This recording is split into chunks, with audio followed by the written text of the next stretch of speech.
Okay दोस्तों, राम अवतार academy में आपका स्वागत है। और आज से हम अपनी 10th क्लास की मैथमेटिक्स की सीरीज स्टार्ट करने वाले हैं और डिटेल में देखेंगे सभी चैप्टर्स को, बेसिक कंसेप्ट्स को, ताकि हम आईआईटी फाउंडेशन के लिए अगर प्रिपरेशन करना चाह रहे हो इन फ्यूचर, या एनडीए और एयरफोर्स कोई भी कंपटीशन एग्जाम के लिए अगर हम बात करें तो बेसिक कंसेप्ट हमारे लिए ज़्यादा ज़रूरी है। इसलिए हम डिटेल में देखेंगे यार सब चीज़ों को। रही बात क्वेश्चन के रिगार्डिंग, क्वेश्चन हम एनसीईआरटी की मैथमेटिक्स के ही फॉलो करेंगे जो सीबीएसई भी आप लोगों को गाइड करने के लिए बोलती है। इसके अलावा अगर आप कोई भी क्वेश्चन दूसरी बुक से करते हैं, R S. Agarwal, B L. Thareja and other books जो भी मार्केट में अवेलेबल हो रिगार्डिंग योर सुटेबिलिटी, आप कोई भी क्वेश्चन में अगर प्रॉब्लम आती है तो आप हमें उसका स्क्रीनशॉट व्हाट्सअप कर सकते हैं। व्हाट्सअप नंबर हमने आपको पहले भी बताया हुआ है 8397047104। ये हमारा व्हाट्सअप नंबर रहेगा दोस्तों, ठीक है। आप इस नंबर पे कोई भी क्वेरी है आराम से पूछ सकते हैं, कॉल भी कर सकते हैं अगर आप चाहे तो। अगर हम फ्री रहेंगे तो आपकी पूरी हेल्प की जाएगी। तो ये था हमारे कुछ आपकी हेल्पफुल चीज़ों के बारे में। तो आज हम अपने रियल नंबर स्टार्ट करते हैं, 10th क्लास की सीरीज में है, ठीक है। रियल नंबर्स को हम दो टुकड़ों में पढ़ेंगे दोस्तों, और वो दो पार्ट्स होंगे आपके। पहला पार्ट रहेगा आपका अपने यूक्लिड्स डिवीजन लेमना के थ्योरम के बेस पे, यूक्लिड्स डिवीजन लेमा, ठीक है, इसके ऊपर पढ़ेंगे। इसी में साथ में आपका एक टॉपिक और आएगा, fundamental theorem of arithmetic, fundamental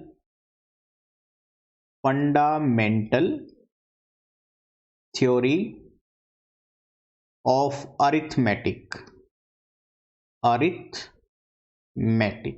ठीक है। ये चीजें रहेंगी। दूसरे पोर्शन में हम डिटेल में पढ़ने वाले हैं rational number and irrational number के बारे में।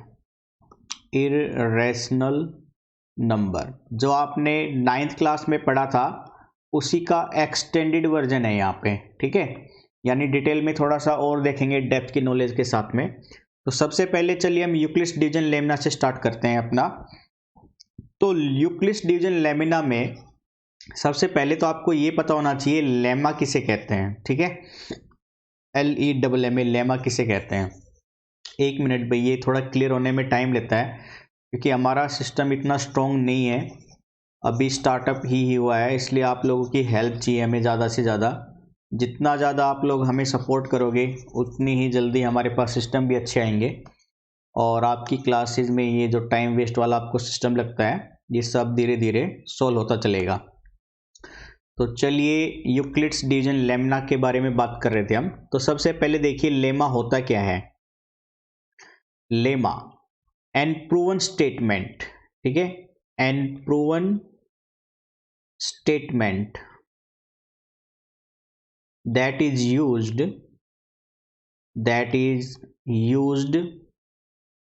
to prove another statement,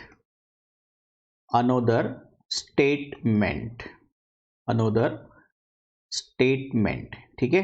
एक ऐसी स्टेटमेंट जो पहले से ही प्रूव की जा चुकी है उसका हम यूज कर रहे हैं किसी दूसरी स्टेटमेंट को प्रूव करने के लिए। तो ऐसी स्टेटमेंट जो पहले से प्रूव की जा चुकी है हम उसको क्या कहते हैं दोस्तों, लेमा। और यहाँ पे जो आपके सिलेबस में है वो क्या चल रही है, यूक्लिड्स डिवीजन लेमा चल रही है, यूक्लिड्स डिवीजन लेमा। तो डिवीजन लेमा क्या कहता है कि आप किसी वैल्यू को डिवाइड करते हैं अदर वैल्यू से। जैसे मैं 7 को 2 से डिवाइड कर रहा हूँ, 7/2 को हम ऐसे सिंप्लीफाई कर रहे हैं, 2 3 जा 6, रिमाइंडर है आपका 1। तो जो 7 है वो इस तरह से भी लिखा जा सकता है, 2 और 3 का प्रोडक्ट प्लस में रिमाइंडर 1, यानी 7 जो है यहाँ पे डिवाइडेंड है, ठीक है। और 2 था आपका डिवीजर, 3 था आपका क्वोशिएंट, QUOT से लिख देते हैं हम, और प्लस में 1 चल रहा था आपका रिमाइंडर, तो रिमाइंडर लिख दिया हमने। तो यानी डिवाइडेंड बराबर होता है हमेशा डिविजर गुना क्वोशिएंट प्लस में रिमाइंडर के बराबर। इस यूक्लिड्स डिवीजन लेमिना में डिवाइडेंड को हम ए से लिखेंगे, डिविजर को बी से लिखेंगे, क्वोशिएंट को क्यू से और रिमाइंडर को आर से। यहाँ पे नोट रखने वाली चीज क्या है कि आर रिमाइंडर की वैल्यू हमेशा 0 या उससे बड़ी रहेगी, लेकिन ऑलवेज डिविजर की वैल्यू से छोटी रहेगी। ये चीज आपको याद रखनी है। जैसे एग्जाम्पल के तौर पे मैं आपसे कहूँ, इसी केस में आर आपके पास 3 आया है, तो बी की वैल्यू क्या बन जाएगी, सॉरी बी की वैल्यू 3 है, बी की वैल्यू 3 आई है, तो आर की वैल्यू वहां पे क्या क्या बनेगी, 0, 1 एंड 2 तक। अगर मैं आपसे कहूँ आर 4 है, सॉरी बी 4 है, तो आर की वैल्यू क्या बनेगी वहां से 0, 1, 2 एंड 3 तक। बी तक नहीं जाएगा, बी से छोटी वैल्यू रखेगा। ठीक है, ये हमने यहाँ पे मेंशन किया हुआ है, आप देख सकते हैं इधर। ओके, तो ये था यूक्लिड्स डिवीजन लेमा। इसको हम कैसे सिंप्लीफाई करके दिखाएंगे, उसके लिए एक क्वेश्चन लेते हैं। आपको एनसीईआरटी में कुछ क्वेश्चन दिए हुए भी हैं कि आपको यूक्लिड्स डिवीजन लेमिना का यूज करके एचसीएफ के बारे में बताना है। तो जैसे मैंने आपको यहाँ पे स्टेटमेंट दी थी ना यूक्लिड्स डिवीजन लेमिना की, इसके रिगार्डिंग मैं आपको एक क्वेश्चन करके दिखाता हूँ कि आप लेमा को कैसे लिखते हुए चलोगे। तो फिर से 1 मिनट व्हाइट बोर्ड ले लेते हैं अपना नया। थोड़ा बहुत देखो भाई सिस्टम स्लो है, आपको भी सपोर्ट करना पड़ेगा इसके लिए। ठीक है, 1 मिनट बस, ये पिकअप हो जाता है नया व्हाइट बोर्ड। चलिए, तो हम बात कर रहे थे ना अपने यूक्लिड्स डिवीजन लेमिना की, जिसमें हमने देखा कि a बराबर में चल रहा है बी क्यू प्लस में आर, और रिमाइंडर की वैल्यू चलेगी आपकी 0 से, मैं ऐसे लिख देता हूँ, रिमाइंडर की वैल्यू चलेगी 0 या उससे बड़ी, लेकिन हमेशा डिविजर से छोटी। जैसे एग्जांपल में मैंने ले लिया, मान लीजिए 30 या 140 ले लीजिए, 140 एंड 25। ठीक है, इसमें ये है a और ये कोई दूसरा फंक्शन है। ठीक है, a और b से रहने दीजिए। अब मैं इसको डिवीजन लेमिना में दिखाना चाहूँ तो 140 को मैंने 25 से डिवाइड किया, तो पहले जाएगा 4 पे, 25 4 जा 100, 25 5 पे भी चला जाएगा 125 पे। ठीक है, ये बचा आपका 5, 3, 2, 1, यानी 140 लिखा जा सकता है आपका 25 × 5 प्लस में 15 के। अब ये लेमिना पूरा पूरा डिवाइड नहीं हुआ है, आगे हम एचसीएफ रूल निकालने के लिए एक एल्गोरिथम का यूज करेंगे, एल्गोरिथम। ठीक है, तो डिवीजन यूक्लिड्स एल्गोरिथम अब क्या दिखाती है उसके बारे में थोड़ा सा देख लेते हैं। तो एल्गोरिथम के बारे में देखिए, सबसे पहले एल्गोरिथम किसे कहते हैं। एल्गोरिथम एक सीरीज होती है वेल डिफाइंड स्टेप्स की, जिसका यूज करते हैं हम किसी भी प्रॉब्लम को सोल्व करने के लिए। तो एल्गोरिथम क्या है, it is a series of well defined steps to use, well defined steps to use to solve या use to solve any problem. ठीक है, किसी भी प्रॉब्लम को सोल्व करने के लिए जो वेल डिफाइंड स्टेप्स का कलेक्शन यूज किया जाता है उसको हम एल्गोरिथम बोलते हैं। तो यहाँ पे यूक्लिड्स डिवीजन जो लेमा था, इसके सीरीज को लेकर हम एचसीएफ निकालेंगे डिवीजन मेथड से। ठीक है ना, तो ये एल्गोरिथम में जो स्टेप यूज करने वाले हैं उसमें हम बेसिकली 3 स्टेप का पॉइंट याद रखेंगे। तो वो 3 स्टेप कौन से चलेंगे एल्गोरिथम के, स्टेप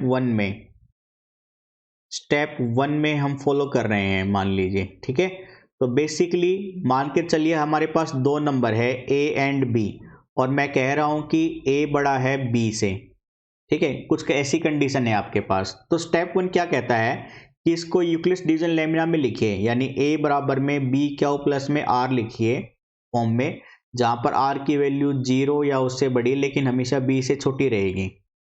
इस केस में अगर आपका r 0 बन जाता है तो b आपका एचसीएफ बन जाएगा। ठीक है, दोनों नंबर का a और b का b क्या बन जाएगा, HCF। और स्टेप 2 में क्या करते हैं हम, अगर R बराबर 0 नहीं आता है, रिमाइंडर 0 नहीं आता है, तब उस केस में B एंड R का वापस से यूक्लिड लेमिना ले लीजिए, यूक्लिड डिवीजन लेमा यूज कर लीजिए, ठीक है ना। और जब तक R नहीं आएगा, तब मतलब जब तक R 0 नहीं आ जाता है, तब तक आप यूक्लिड डिवीजन लेमिना को यूज करेंगे। और स्टेप 3 क्या कहता है, लास्ट डिवीजर, ठीक है, लास्ट डिवीजर, उस केस में आपका क्या बन जाएगा, HCF। उन दोनों नंबर का क्या बन जाएगा, वो HCF, ठीक है। तो ये है यूक्लिड्स डिवीजन लेमिना के एल्गोरिथम। इस एल्गोरिथम का यूज करके हम अब आपको एक HCF निकाल कर दिखाते हैं, एक स्मॉल वैल्यू का। तो मैंने वो डाटा में ले लिया, मान लीजिए 135 एंड 225 वैल्यू ले लेता हूं मैं, 135 एंड 225, इसका HCF निकालना है यूक्लिड्स डिवीजन लेमिना का यूज करके, ठीक है, यूक्लिड्स लेमा का यूज करके। तो यहां पर अगर मैं 135 को B बोल दूं और 225 को A बोल दूं, तो यूक्लिड्स डिवीजन लेमिना से आपको पता है A बराबर B क्यू प्लस R में, तो सबसे पहले 225 को यानी A को डिवाइड करेंगे B से 135 पे, तो बेसिकली ये 1 पे ही जाएगा, 135 बन जा 135, ये 0 9 और ये 0, ठीक है, 90 आ गया। यानी यूक्लिड्स डिवीजन लेमिना से 225 बराबर चलेगा 135 इंटू 1 प्लस का 90, रिमाइंडर 0 नहीं आया ना, तो वापस से 90 से डिवाइड करेंगे B को 135 को, ये वापस से 1 पे गया, 90 1 जा 90, 545, फिर से रिमाइंडर 0 नहीं आया है, यानी 135 बनेगा आपका 90 मल्टीप्लाई 1, 90 मल्टीप्लाई 1 प्लस में रिमाइंडर 45, फिर से डिवीजन लेमिना का यूज करेंगे। अब 90 को 45 से देंगे तो वो 2 पे चला जाएगा, 45 2 जा 90, यानी 90 को डिवाइड किया हमने 45 से तो 2 पे कंप्लीट गया और रिमाइंडर 0 आ रहा है। तो इस केस में जो डिवीजर है 45, वो क्या बन जाएगा आपका HCF, किन दो नंबर का, 135 एंड 225 का, ठीक है। ये था आपका HCF यूक्लिड्स डिवीजन लेमिना का यूज करके, ठीक है ना दोस्तों। अब देखिए थोड़ा सा कुछ और आगे चलते हैं। सेकंड और थर्ड जो क्वेश्चन दिया हुआ है गिवन एक्सरसाइज में, ये आपके लिए होमवर्क रहेगा, आप इनका होमवर्क कर लीजिए। जो डाउट आए आप क्वेरी हमें भेज सकते हैं या हमें व्हाट्सअप कर सकते हैं, अगली वीडियो में इनके सॉल्यूशन आपको प्रोवाइड करा दिए जाएंगे, ठीक है ना। नेक्स्ट चलते हैं क्वेश्चन नंबर 6 सेकंड पे। इनमें देखिए ये ऐसे क्वेश्चन एप्लीकेशन में आते हैं, एप्लीकेशन ऑफ डिवीजन लेमिना, ठीक है, application of Euclid's lemma, Euclid's lamina जो आपने पढ़ा है उसके एप्लीकेशन में से क्वेश्चन आते हैं। और क्वेश्चन में क्या बोला गया है आपको, शो दैट, आपको दिखाना है कि एनी पॉजिटिव ऑड इंटीजर, कोई भी पॉजिटिव ऑड इंटीजर हमेशा किस फॉर्म में रहेगा, 6q plus 1, 6q plus 3, 6q plus 5 की फॉर्म में, जहां पर q क्या है, एक इंटीजर है। तो चलिए इसको थोड़ा सा डिटेल में देखते हैं हम, ओके।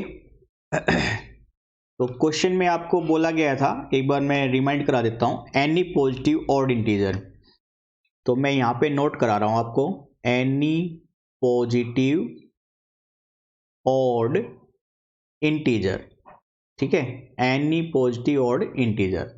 देखिए यहां पे a बराबर में BQ प्लस में R यूक्लिड्स डिवीजन लेमिना से हम मानकर चलते हैं, a जहां पर क्या है, कोई भी एनी इंटीजर है यहां पे, ठीक है, कोई भी इंटीजर।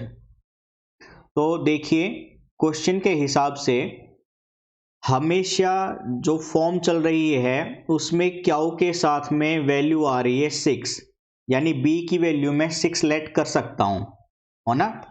तो मैंने माना गिवन क्वेश्चन के हिसाब से लेट b बराबर में 6, तो ये भी पढ़ चुके हैं हम, r की वैल्यू क्या क्या बनेगी, r की वैल्यू 0 से 5 तक चली जाएगी, है ना। तो कोई भी पॉजिटिव इंटीजर्स a किसकी फॉर्म में आ जाएगा, 6 cube plus 0, 6 cube plus 1, 6 cube plus 2, 6 cube plus 3, 6 cube plus 4 and 6 cube plus में 5। अब आपको यहाँ पे ये देखना है कि वो ऑड इंटीजर रहे।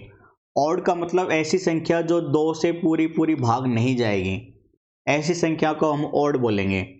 तो 6 क्यूब प्लस 0 क्या 2 से भाग जाएगी? हाँ चली जाएगी, क्योंकि 6 भी जाता है 0 भी जाता है। 6 क्यूब प्लस 1 2 से डिवाइड नहीं होगा, क्योंकि 1 नहीं होता है, 6 चला जाएगा। 6 क्यूब प्लस 2 हो जाएगा, 6 क्यूब प्लस 3 नहीं होगा, प्लस 4 हो जाएगा, प्लस 5 नहीं होगा। तो कौन कौन से नंबर हमारे 2 से डिवाइड नहीं हुए? 6 cube plus 1 and 6 cube plus 3 and 6 cube plus 5, यानी कोई भी ऑड पॉजिटिव इंटीजर, ठीक है, कोई भी ऑड पॉजिटिव इंटीजर किस फॉर्म में आ रहा है हमेशा? 6 cube plus 1, 6 cube plus 3 and 6 cube plus 5 की फॉर्म में आ रहा है। ओके, तो यही हमें यहाँ पे प्रूफ करना था, कोई भी पॉजिटिव ऑड इंटीजर्स जहाँ पे क्या रहेगा, कोई भी सम इंटीजर्स है। तो ये थे हमारे एप्लीकेशन टाइप के बेस के क्वेश्चन। ओके, तो आप थर्ड क्वेश्चन में जा सकते हैं आराम से, उसमें अच्छे फाइंड आउट करना है। क्वेश्चन को आप रीड करेंगे तो समझ जाएंगे। Question number 4 as it is second पे है, बस यहाँ पे ये स्क्वायर चलेगा, आपको ए फंक्शन का स्क्वायर करना है, ठीक है। तो फोर्थ या फिफ्थ में से मैं आपको एक क्वेश्चन करा देता हूँ, दूसरा आपका होमवर्क के रूप में हो जाएगा। तो मैं यहाँ पर आपको फोर्थ क्वेश्चन करा रहा हूँ, फिफ्थ आपके लिए होमवर्क में है, ठीक है ना।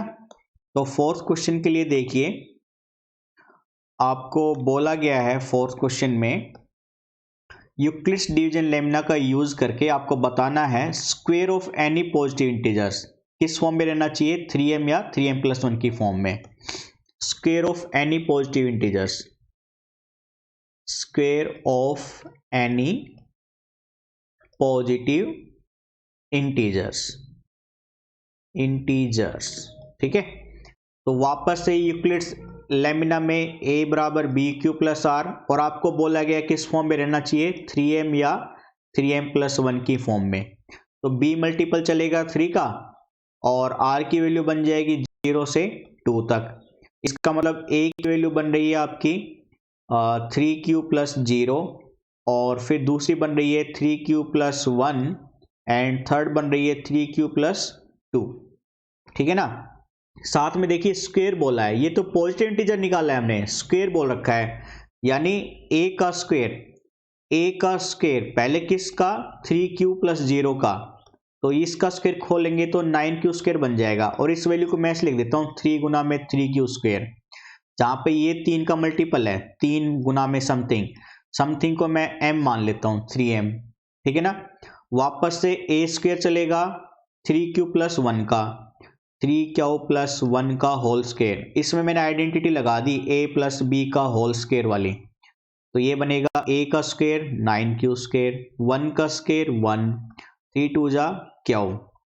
इन दोनों में से मैंने 3 कॉमन ले लिया और ऐसे लिखा मैंने फिर 3q स्क्वायर प्लस में 2q प्लस का 1, वापस ये 3 का मल्टीपल है दोस्तों, तो 3m+1 करके लिखा मैंने, मल्टीपल वैल्यू इसको m मान लिया हमने, तो 3m+1 अगेन 3q प्लस 2 का स्क्वायर करेंगे हम, 3q प्लस 2 का स्क्वायर a प्लस b का होल स्क्वायर की आइडेंटिटी से, तो 9q स्क्वायर प्लस में 4 प्लस में 3 दूनी 6 दूनी 12q, इसको मैं ऐसे लिख रहा हूँ अरेंज करके, 9q स्क्वायर प्लस में 12q, और 4 को मैंने ऐसे लिख दिया 3 + 1, और इतनी वैल्यू में से 3 कॉमन ले लिया, तो ये बना 3q स्क्वायर प्लस में 4q प्लस 1 प्लस का 1, तो ये वैल्यू बन गई आपकी मल्टीपल में, तो 3m+1। अगेन आप देख सकते हैं कि जो स्क्वायर लिया है हमने किसी भी पॉजिटिव इंटीजर का, वो 3m+1 की फॉर्म में ही आ रहा है, जो कि हमें दिखाना था, ठीक है। तो ये भी आपका एप्लीकेशन से ही हमने यूक्लिड्स डिवीजन लेमना से प्रूव करके दिखाया है। लास्ट क्वेश्चन जो हमने आपको होमवर्क दिया ना, उसमें आपको हिंट देता हूं मैं, देखो उसमें काम की जो चीज़ है वो देखने वाले हम एक बार। 1 मिनट, ये बीच में कुछ एडवर्टाइजमेंट सी आ रही है। हटाओ भाई। फिफ्थ क्वेश्चन में आपको cube of any positive integer देना है जो कि 9m 9m + 1 9m + 8 की फॉर्म में हो। ठीक है, 9m 9m + 1 9m + 8। तो इसमें मैं आपको हिंट देता हूं मेरे दोस्तों, एक सेकंड, वापस से आ जाओ अपने वाइट बोर्ड पे। देखो क्या बोला है इसमें, cube of any positive integer, any positive integers. ठीक है, इसमें बोला है 9m की फॉर्म में, 9m + 1 की फॉर्म में और 9m + 8 की फॉर्म में होना चाहिए।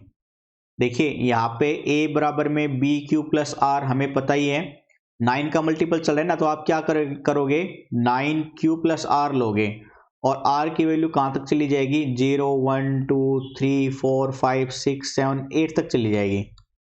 देखिए क्यूब सोल्व करना मतलब आपकी एक तो ये आइडेंटिटी लगानी है आपको हर बार, a + b का होल क्यूब जो कि होता है a³ + b³ + 3ab इंटू में a + b की फॉर्म में होती है।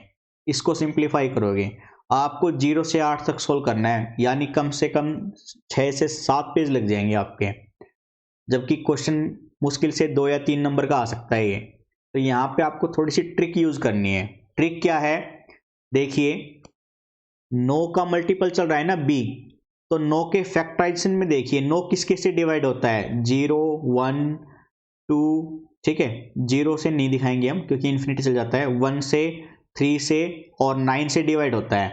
तो 9 से तो हमने देखा काफ़ी बड़ी वैल्यू जाएगी, तो हम किससे चलेंगे फिर 3 से। ओके, तो b की वैल्यू हम क्या मानकर चलेंगे 3, तो r की वैल्यू बन जाएगी फिर 0 से 1 2 तक।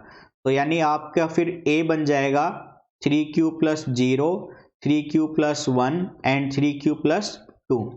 अब अगर आप क्यूब सोल्व करके देखोगे ना, तो जैसे मैं 3q + 1 का क्यूब सोल्व करके दिखा देता हूं एक बार। इसका क्यूब करोगे आइडेंटिटी से, तो a का क्यूब 9 3 × 9 × 27 क्यूब, 1 का क्यूब 1 प्लस में 3ab 9q इंटू में a + b 3q + 1। सोल्व करोगे 27 क्यूब प्लस का 1 प्लस में 9 × 27 क्यूब प्लस का 9q। अब इन तीनों डाटा में से 9 कॉमन ले लो, तो बचेगा 3q³ प्लस में ये q² था 3q² प्लस में q और प्लस का 1, ये 9 का मल्टीपल बन गया, तो ये बनेगा 9m + 1 9m + 1। ऐसे 9m और 9m + 8 का भी सोल्व कर सकते हो आप, ठीक है ना। तो ये थे कुछ हमारे एप्लीकेशन के बेस पे और यूक्लिड्स डिवीजन लेमिना के बेस पे HCF निकालना और फाइंड आउट करना, यानी एक्सरसाइज 1.1 आप आराम से कंप्लीट कर सकते हो। ओके, तो ये था हमारा कुछ आज का स्टार्टअप। तो आपसे ये रिक्वेस्ट है दोस्तों, अपने फ्रेंड्स के साथ ज़रूर शेयर कीजिए ताकि हमें सपोर्ट मिले, और ये गारंटी है हम कि यहाँ पे लाइफ टाइम जितने भी बच्चे हमसे जुड़ेंगे उनको फ्री कोर्स कराया जाएगा। हम ऐसा नहीं करने वाले हैं कि कुछ बच्चों की संख्या बढ़ते ही अपना खुद का एप्लीकेशन लॉन्च कर देंगे, पेड कोर्स कर देंगे। ये हमेशा फ्री रहेगा। इतना ही नहीं, यहाँ से जितनी भी हमें अर्निंग होगी उसका मैक्सिमम हिस्सा बच्चों के भविष्य के लिए ही यूज़ करने वाले हैं हम, उनकी हायर एजुकेशन के लिए या स्कॉलरशिप प्रोवाइड करा के जो फाइनेंशियली वीक रहेंगे बच्चे उनको सपोर्ट करेंगे हम यहाँ से। ये हमारा फोकस और टारगेट है जो आपकी मदद के बिना नहीं हो सकता है, इसलिए प्लीज़ सपोर्ट कीजिए और आप अपने दोस्तों से भी हमारे बारे में एक्सप्लेन कीजिए ताकि हमें सपोर्ट मिले, ज़्यादा से ज़्यादा बच्चे हमसे जुड़े और फाइनेंशियली वीक बच्चों की हम हेल्प कर सके। आपसे रिक्वेस्ट है प्लीज़, और इसी तरह से हमारे साथ जुड़े रहिए। जो भी आपको प्रॉब्लम आई क्लासेस के बीच में, आप उसका स्क्रीनशॉट क्वेश्चन लेके व्हाट्सअप कर सकते हो हमें, हमने आपको अपना व्हाट्सअप नंबर भी दिया है। अदर कोई भी क्वेरी हो अपने फ्यूचर के रिगार्डिंग या कोई भी कोर्स चूज़ करने के रिगार्डिंग, तो आप हमें एक्सप्लेन कर सकते हो हमें फ़ोन करके अपने नंबर पे। साथ ही आपको पता है 10th में हम मैथ और साइंस में फिजिक्स केमिस्ट्री की क्लास भी स्टार्ट करने वाले हैं। 11th और 12th में मैथ और फिजिक्स के भी कोर्स जल्दी ही स्टार्ट हो जाएंगे। साथ में NDA mathematics, NDA general science, NEET physics के भी कोर्स जल्दी ही आने वाले हैं, इसलिए आप अपने सीनियर दोस्तों के साथ भी इन चीज़ों को रिलेट कीजिए, उनसे शेयर कीजिए इन चीज़ों के बारे में भी, ताकि आपके सीनियर्स को पता चले और वो भी इस चीज़ का फ़ायदा उठा सकें। ठीक है, तो आज के लिए इतना ही रखते हैं दोस्तों। Thank you, bye bye, take care.